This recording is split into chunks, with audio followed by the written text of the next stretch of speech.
Hello, my name is Kent Nagano, and as some of you may know, I'm a musician born in America, but also of Japanese descent. In fact, when I was growing up, it was my grandmother who very much influenced my development as a child. She taught me Japanese and opened my imagination in ways that normally would not be available to me. And one of the ways was introducing me to Japanese theater, specifically No theater. Also, she would spend hours with me telling me stories, old folk stories from Japan. And I still remember to this day, one of my favorite was the story of the rabbit in the moon.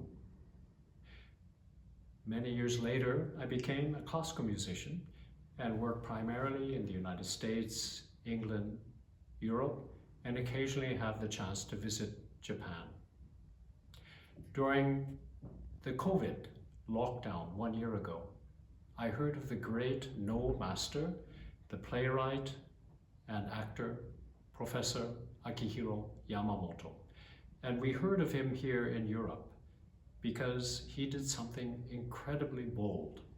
He wrote a new piece for No theater, and in this way was able to bring the tradition of No closer to us in the West. It was a very exciting news for me. And I asked, and Professor Yamamoto kindly agreed that we might meet, and we discussed the chance of a collaboration.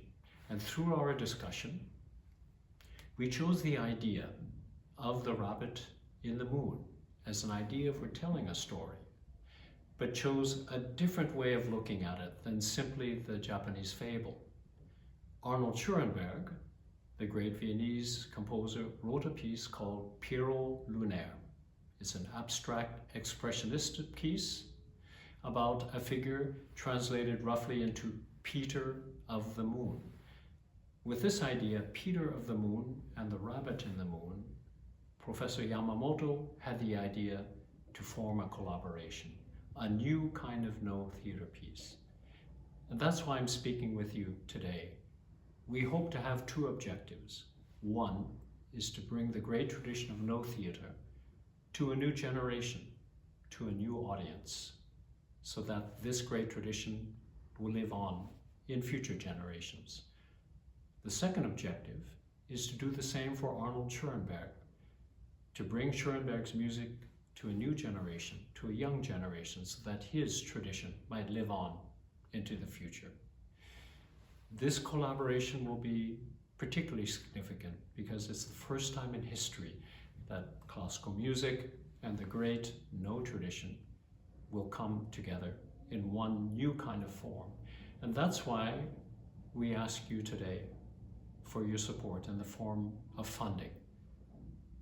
We would like the Kansai Arts to consider supporting this new project and all of its ambassadorial qualities. We live in a world today that is facing, as we all know, unbelievable, unimaginable instability. And we hope that through the message and the content of this new collaboration, this new No theater piece, that somehow it will bring light to a global community that is in need of hope and peace. Thank you very much.